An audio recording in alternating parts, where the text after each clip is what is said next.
Hello to everyone, my name is Belén Ferrada, and today we are going to talk about an important factor that we all have witnessed during our e-lab experiences, which is the relationship between the teacher and student.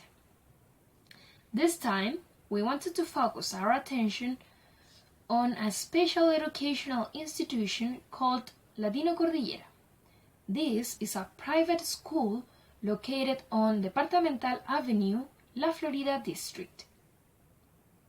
Latino Cordillera has 25 grades with no more than 28 students per class. Besides, learners spend full time at this school from 8:20 a.m.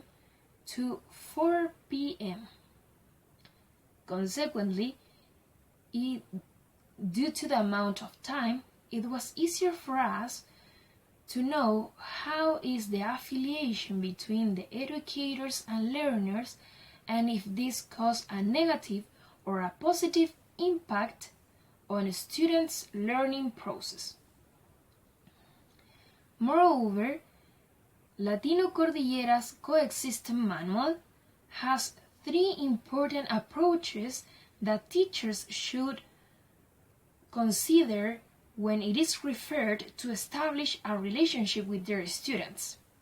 The first one says that teachers have the responsibility to create the perfect environment that fosters the well-being of every single being of this educational institution, especially students.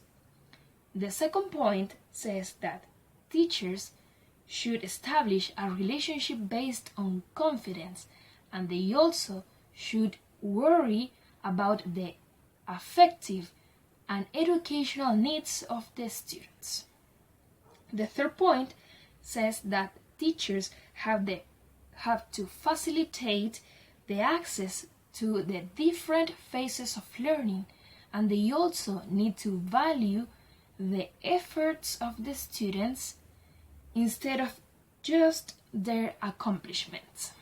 Finally, our video aims at describing the relationship between the educators and learners that we have witnessed during our hours that we spent at this school.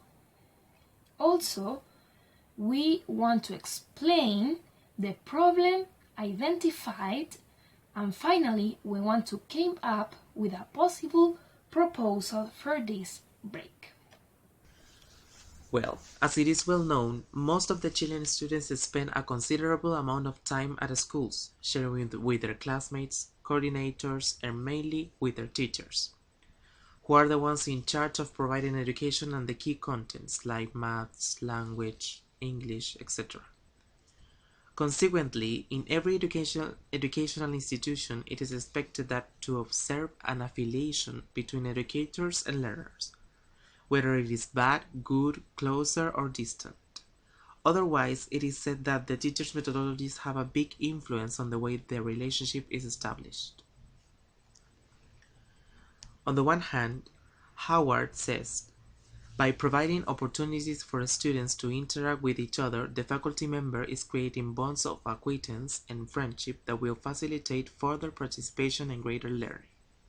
This leads to a positive emotional climate in the classroom wherein students are more likely to develop the confidence necessary to participate in a discussion. On the other hand, Baker, Grant, and Morlock stated that children's school adaptation is affected by the degree of warmth and the amount of conflict in the relationship with their teachers.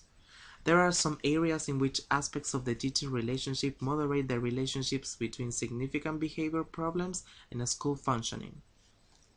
Well, this statement explains that not only the new student's classmates are expected to integrate him or her into the school society, but also the teacher, who is the one in charge of providing comfort and confidence and of monitoring the complete adaptation of the child in the new school, in order to avoid behavior, social, and emotional problems. It can be claimed that in Latino Cordillera School, that institution shares this type of methodology, and it can be reflected on primary students because this educational institution organizes these students in groups of 4 children with the purpose of making the students look at each other in order to create an environment in which everybody can relate among them. Besides, the teacher takes a role of a guide facilitator that provide options, a variety of options in this classroom environment. Since he or she promotes situations in which his students or her students share these thoughts and experiences, and also he or she encourages autonomy by going to attend his students only if they need to. Furthermore, they also state that a positive teacher-student relationship is related prospectively to decreases in externalizing problems among highly aggressive children and to better behavioral adjustment in middle school for children who had experienced significant behavior problems in kindergarten. This means that teachers have a very important role because they are the ones who observe the different situations in order to adapt them to create new changes to have a better atmosphere. However, if the teachers does not get involved in these situations, students will increase these problems and the consequences too. The main problematic that as a group we found was that this different relationship between students and teachers in comparison to the traditional school has pros and cons. On the one hand, this relationship is effective in terms of learning. That is to say, there is a better communication in order to have a better understanding of the contents to improve the development of students. They also promote integration, socialization, autonomy, and responsibility, which are important values for the school community. In this way, it also is emphasized the respect among them. On the other hand, in some cases, this closer relationship that we have been explaining is affected by the overconfidence. Some students use this confidence to get personal purposes. They manipulate the confidence and forget that there are rules and the respect is damaged. Furthermore, this is a private school, therefore few people can afford this type of education, which is expensive for most of the people. And finally, as a proposal to keep the confidence and not having the overconfidence that we recently explained, will be that teachers and coordinators are the ones who must make clear the limit. In this way, students will understand that there is confidence at some point, but someone that does not feel uncomfortable. Therefore, it will be a balance between a closer relationship in order to have a fruitful learning process, but always with the respect that everybody deserves. Okay, as far as limitations goes, as a group, we could not find many limitations or problems to conduct this project, since 2 members of our group are doing their e-lab experiences at the school that we chose to work on. Therefore, they too could tell us all the information that they could get from that school. And that information we could link it to different literature resources. Eventually, we could come up with different outcomes. In consequence, in order to the amount of information, we could perform as we expected in this project. Nevertheless, our topic was the relationship between teacher and student, and the amount of hours that our classmates spent in the classroom were like 3 per day. And for us that was a limitation because we expected that they could spend more hours in the classroom in order to get a better reflection about this relationship. I'm not saying that they were not able to perceive how this relationship was carried out, but we expected that they could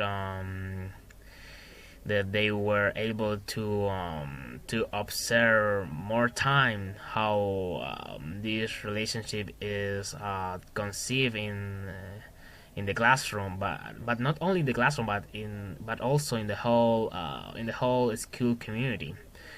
Therefore, that was a limitation for us because we wanted to spend more time observing this relationship. And another limitation that we had to face was where we had time constraints because of the strike that is happening at the university, because it conditioned our organization, because we were organized in a way that we could spend time only doing this task. To organize again, it was difficult for us. So those were like the main limitations that we had to face. But we could move forward, and we could perform in a good way, and we could come up with good conclusions with this when doing this task.